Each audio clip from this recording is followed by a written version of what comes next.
Харийн газар нар мандахгүй юм ээжээ. Сайн уу ээжээ? Дандаа эмэгтэйчүүдийн баярын мэнд хүргэе. 3 жилийн өмнө оройхон ирнэ хичээл ихтэйгэд сургаггүй болсон охин нь гэнэт тантайгаа 1100 дахь хоногтой холбогдсонд гайхаж, баярлаж бас гомдож байгаа бах та. Би таны өөдөс байна. Та намайг дутуу төрсөн минь гэд тэгж дууддаг байсан штэ. Гарын алган дээр багтахаар тийм жаахан байсан гэж ярьдаг байсан чинь санагдаад би ээж болсон. Тэгтээ хүүхэд маань надтай хамт байдгүй юм. 2-3 л удаа харсан. Энд ирсний дараа охтод хайртай залуу гарч ирээд охин болгон л хайртай залуугийнхаа хүүхдийг гаргаж байна гэж боддогч бүгд бас л худлаа байсан. Тэгэл охтыг төрүүлээд хүүхдийг аваад явчихдаг. Төрсөн ээжийн хөхний сүв татруулдаг гэд эм өгдөг. Төрсний дараа үнэхээр хэцүү юм байна лээ. Уучлаарай. Ээж минь гэнтэл алга болсон охиноо ямар их хайж, санаж, хоол унднаас гарч ороогүй газар уулзаагүй хөнгөө ямар хэцүү байсан бол гэж бодхоос л хар аяндаа нүдний нулимс гоожоод байдгийн. Тоглоом хийж байгаа юм шиг хүүгийн маань зургийг хаяа авчирч харуулдаг. Тэгээд үнэн ч ажил гэд нэх муухай зургийг аваад л явчихна. Хүүтэйгээ дахин уулзчих байх гэсэн бодлоор л өдрийг өнгөрөөж байна да охин нь. Бидний эргэн тойронд байгаа хүмүүс бүгд хөгийн худалч, хуурамч, атгуус дэндүү их зовж байна. Уг нь энэ тухайга танд хэлэхгүй л гэж бодож байсан ч дахиж уулзаж чадахгүй гэж магадгүй гэж бодоод зориг гарган бичиж байна. Охин нь сургалтын төлбөрийн мөнгөө тушаах гэж яваад хулгайчид алдаад таныга тэр мөнгийг яаж зовж цоглуулсныг бодохоор өрөвдөөд өөрийгөө баахан харааж зүгсэн. Тэгэд хүмүүсээс мөнгө зээлээд ажил хийгээд төлчихье гэж бодоод зөндөө асуусан. Төлбөрийн тооцоотой хүүхдүүдийг хасах захирлын тушаал гарсныг үзээд гэртээ орж чадахгүй уйлаад гудамжны үзүүрт сууж байсан чинь буяа ихч таарлдаад нэрээ та энэ хүнийг сайн танихгүй л дээ. Манай ангийн охины хамаатны ихч. Би тэгээд хамаг зовлонгоо тоочсон. Тэгсэн намайг хоолнд оруулж элдэв юм шалгаж байснаа тусалъя гэд дагуулад явсан. Машинд суулгаад яваад л байсан. Төөрүүлж байгаа юм шиг санагдсан. Яах гэж байгааг нь юусоо ойлгоогүй. Ээжээ, энэ үнэн шүү. Тэр залуусаас намайг явуулчихал даа гэж уйлж гуйсан ч янхан байж хүний өчнөө мөнгө төгрөг авчихад гэд би зодуулсан. Бас муухай юмнуудад хүчин төлсөн. Тэр амир газараас амьд мэндэл гарвал ээжтэй үннээ хэлээд очиндоо гэж бодсон.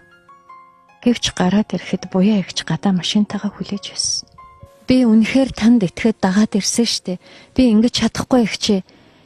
Миний биеийг үнэлүүлнэ гэж би бодоогүй штэ.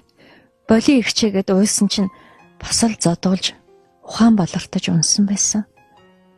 Тэгээд чи юм уу эхэлж өр төлөөсөнд орчлоо. Сургууль соёлоо яана гэд гоншигноо үздэй. Чамд сануулаад өхөө гэж намайг өдөр бүр дарамталдаг.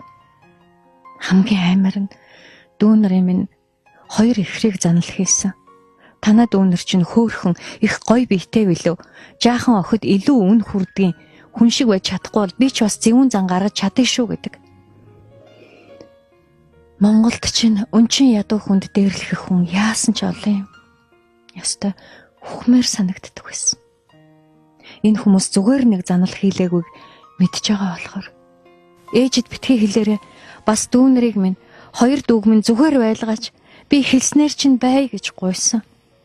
Сар орчин миний биеийг үнэлүүлсэн. Өөр бас дарамтанд байгаа бололтой 2 охин ирсэн. Бидэнд өдөрт 1 цагаан савтай хоолноос өөр гар дээр юу ч тавьж үзээгүй. Үлэн зэлмэн байх нь шах. Гэртээ харих битгий хэл, утсаар ярих, бие биенээсээ юм асуух ч ирэх байдгүй. Сүүлийн 2-3 хоног их сайхан ааштай болж, одоо их чинь төлбөрийн өгнө, гэрт нь хариулна гэж хэлсэн. Тэгээд саяхан гэрээ цуцлагдсан хүний оронд урагшаа явах уу? Том ресторанд зөөгч хийлгэн, зочинд арх уулгана, сарын 8,000 юаны цалин өгнө, биеэ үнэлэх юм байхгүй гэж хэлсэн. Эндээс л гарч ивэл юу ч хамаагүй санагдаад шууд л тэгийг гэсэн. Дагуулж очиод паспорт захиалаад 3 хоногийн дотор бэлэн болгоод шууд явах болсон. Буян эгчийн найз Оги гэдэг загвар өмсөгч эмэгтэй бас өөр 3 охины хамт галт тэргэнд суугаад урагшаа явсан. Төлбөрөө төлжхөөд ээжтэй дүү нартай зөндөө бэлэгтээ очино гэж бодсон. Гэхдээ бүгд аимшигын зүүт шиг бас л бүгд худлаа байсан. Хинд итгэхээч мэдэхгүй ер нь ганцаараа дуугүй л явсан дээр байдаг. Бид мөн л Монголд байсан шиг хоорондоо ярих хориотой хаашаач гарах ирэхгүй байранда түгжээтэй байж байгаа л орой бүр ийш тийшээ авч явдаг.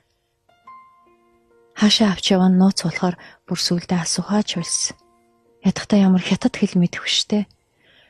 Хар газар хараа хяналтанд цөхөрсөн гэхүүтэй. Энд намайг Сара гэж дууддаг.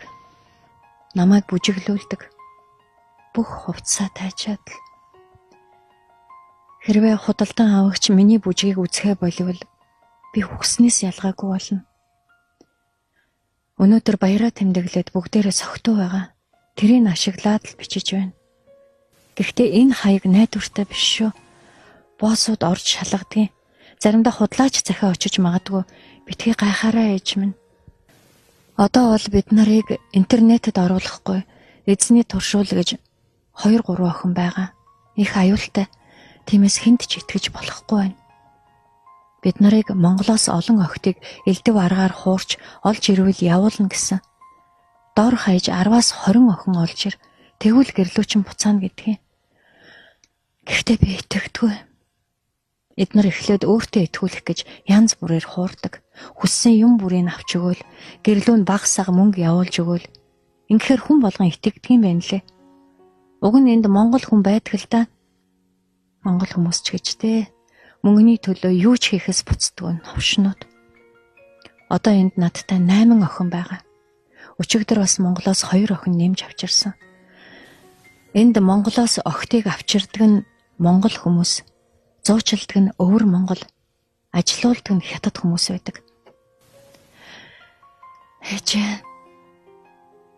Ээж минь, та одоо охиноо хараад танихгүй бах та.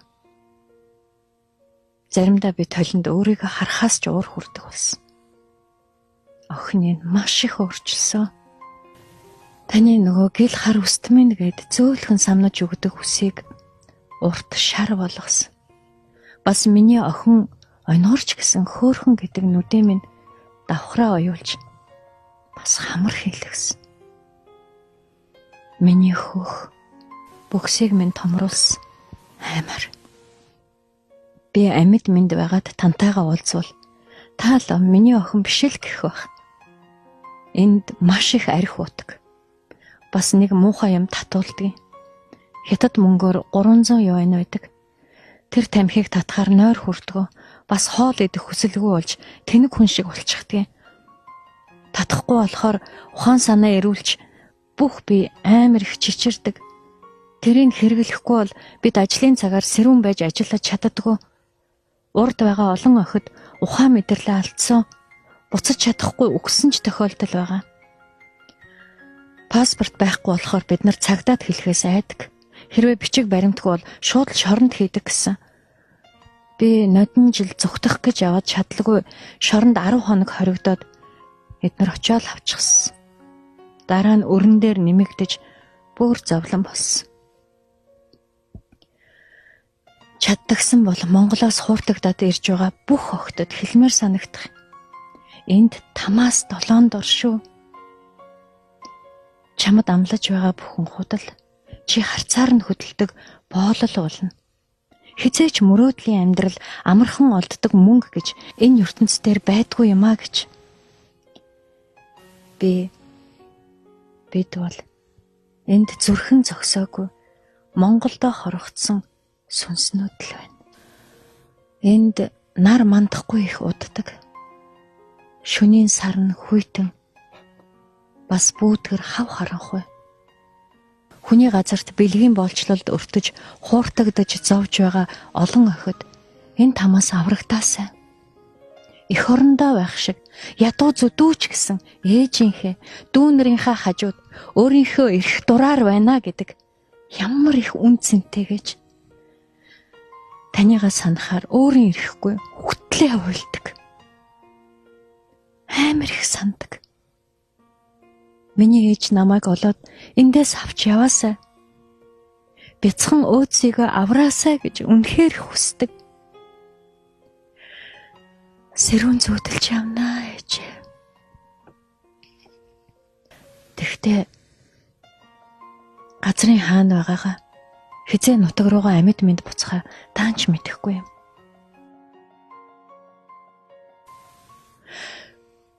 Гадаа машин ирж байна. Тоо авахаар биднийг хайж явах шиг байна. Түр баяртай ээжээ. Өөдсөн чанга тэврэн үнсээ. Би тантаа хязгааргүй хайртай.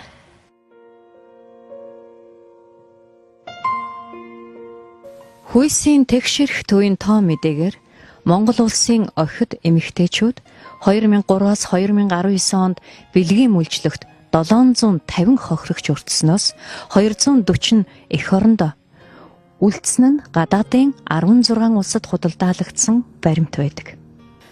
Элэг нэгт ахан дүүс нь мөн зуучлагчдын золиосолсон 280 хохирогчийг гадаадын 10 орноос эргүүлэн авчирсан юм.